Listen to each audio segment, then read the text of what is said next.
Estimados estudiantes, Dios les bendiga.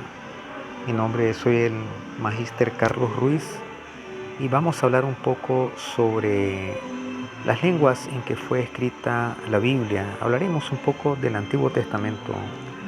Los judíos la conocen como la Tanaj. Tanaj es la división del Antiguo Testamento en hebreo y viene de las siglas Torah, que es la ley, Nevi'im, que son los profetas, y Ketuvim, que son los escritos, donde están proverbios y otros textos como los salmos.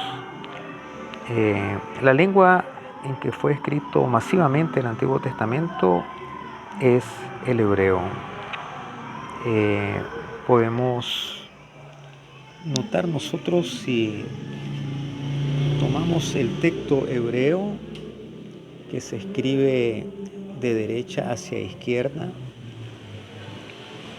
y aquí tenemos en el versículo 21 de Éxodo, ver ahí el versículo 21 de Éxodo, el versículo más antiguo de toda la Biblia, considerado así para los exégetas. Y podemos leer: Vataam lahen Mirjam, dijo a ellos o gritó a ellos Mirjam. Mirjam se traduce como Miriam o María. Shiru la Yahvé, cantad a Yahvé, ki gao ga, porque verdaderamente se ha engrandecido. Sus verjbo, el caballo y su jinete, Ramá Vayam, ha tirado al mar. Como podemos ver, este está considerado el versículo más antiguo de toda la Biblia. Hay varios tipos de hebreo. En realidad, esta caligrafía que ustedes ven aquí, ¿verdad?, es una caligrafía que viene del arameo. Las letras están escritas en arameo.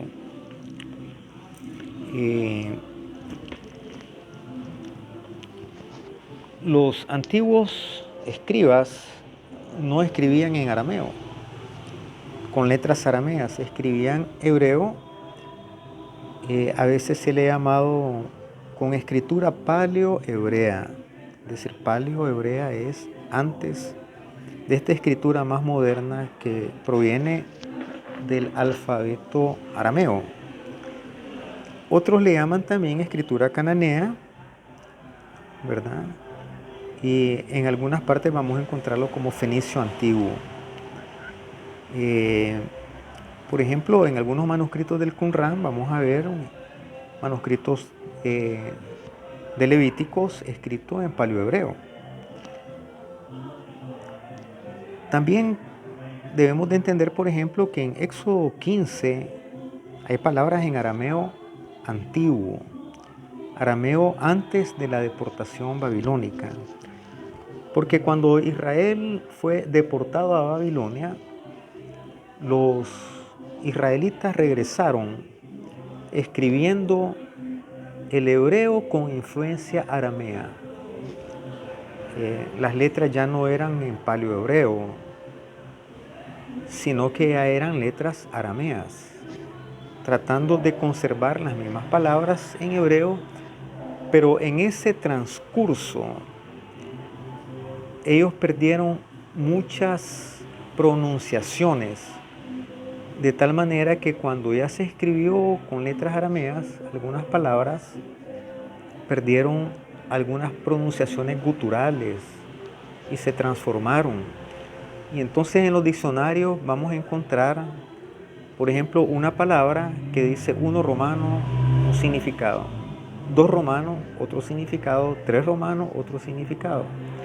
¿Por qué? Porque la palabra que se escribía casi de la misma manera, después se escribió igual, y entonces a veces tenemos significados contradictorios de una misma palabra. Por eso tenemos que ver el contexto en que se escribió para entender cuál significado escoger.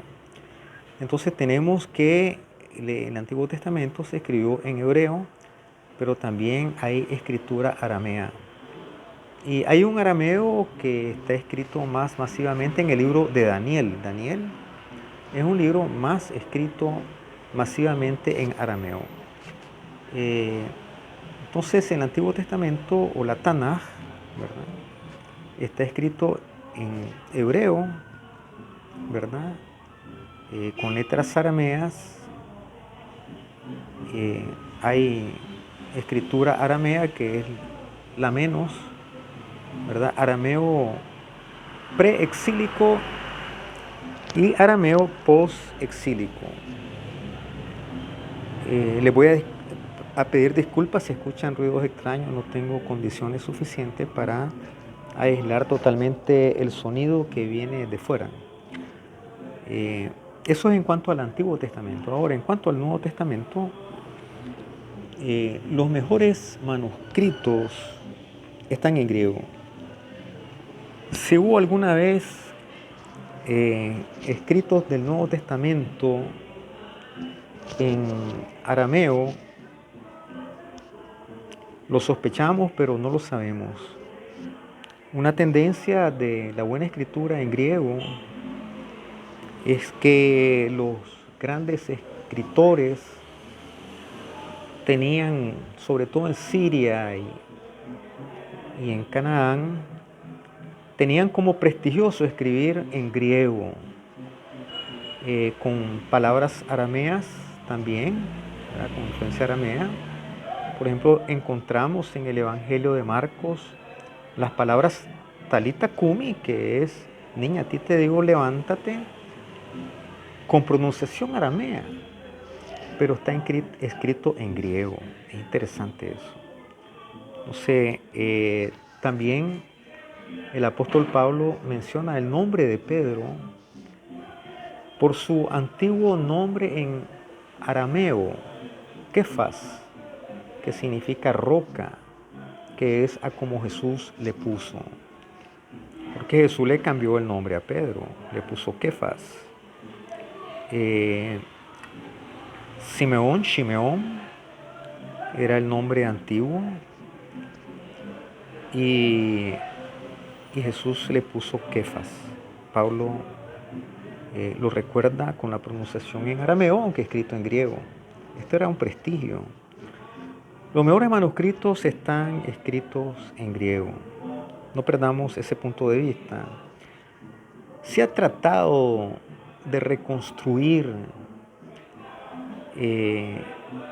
las líneas arameas, pero siempre a partir del griego, ¿verdad? Entonces los que desprecian los manuscritos griegos no pueden ver el hebreo o el arameo que está detrás de estos textos. Porque, por ejemplo, cuando en el Evangelio de Mateo dice que los cielos te bendigan, detrás está esta fraseología arameo que significa que Dios te bendiga. El griego koiné, entonces, es el griego común. Koiné significa común, que era el griego de los comerciantes. Y este griego de los comerciantes estaba muy extendido en el siglo I. Recordemos que el apóstol Pablo escribe muy recientemente. Jesús muere como por el año 36 más o menos después de Cristo, y el apóstol Pablo está escribiendo como en el año 45, 46, 54, ¿verdad? Porque Pablo escribe durante todavía estaba el templo de Jerusalén, ¿verdad? No había sido destruido, los romanos no habían destruido Jerusalén, ¿verdad? Y los cristianos iban al templo de Jerusalén a hacer las oraciones cada día, pero la cena del Señor la practicaban durante el Shabbat, probablemente viernes por la tarde. Entonces, la lengua en que fue escrito el Nuevo Testamento es masivamente el griego koiné. El griego koiné tiene las siguientes características. Es escritura minúscula, ¿verdad? Escrita con separación de palabras, Y podemos ver aquí un ejemplo. Aquí dice Katalucan, que significa según la versión de Lucas.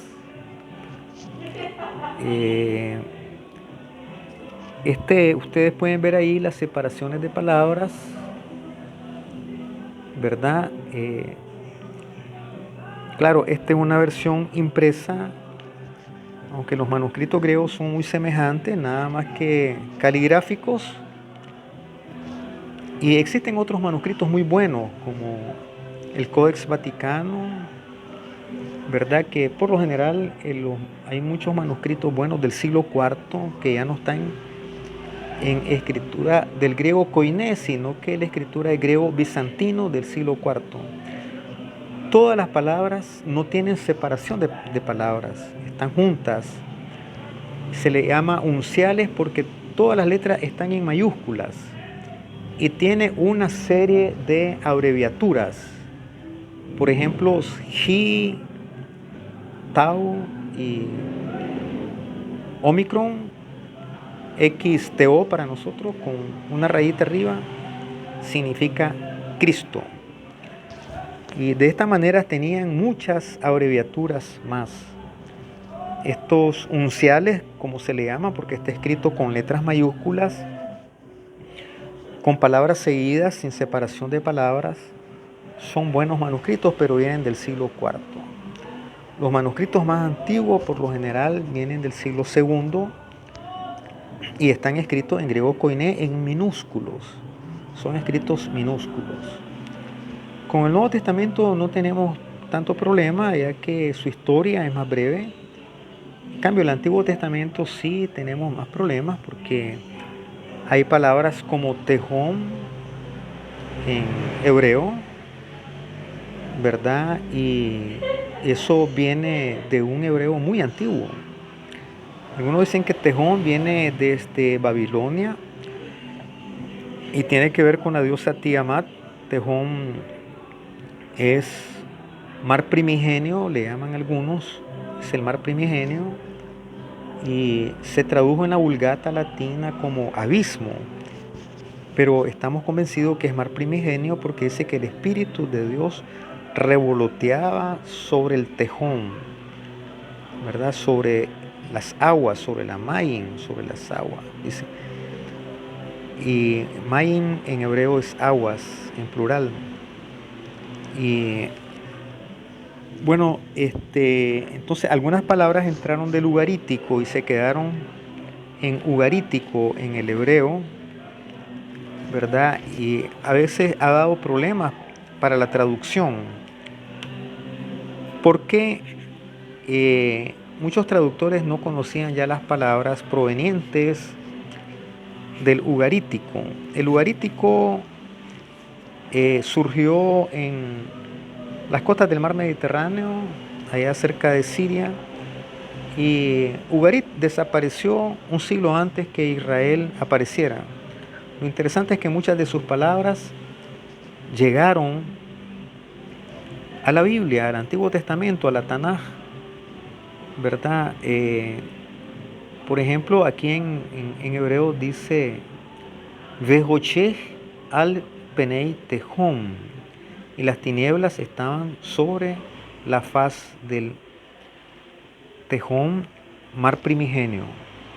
Entonces, las traducciones que vienen por influencia de la Vulgata latina traducían y las tinieblas estaban sobre la faz del abismo. Pero hoy sabemos que no es abismo. Tejón es mar primigenio. ¿Por qué? Porque después en paralelo dice Verruach Elohim merajefet al penei hamayim. Y el Espíritu de Dios revoloteaba sobre la faz de las aguas. Eso lo podemos ver en Génesis capítulo 1, versículo 2, ¿verdad? A ver, por aquí por donde tengo el dedo, ¿verdad?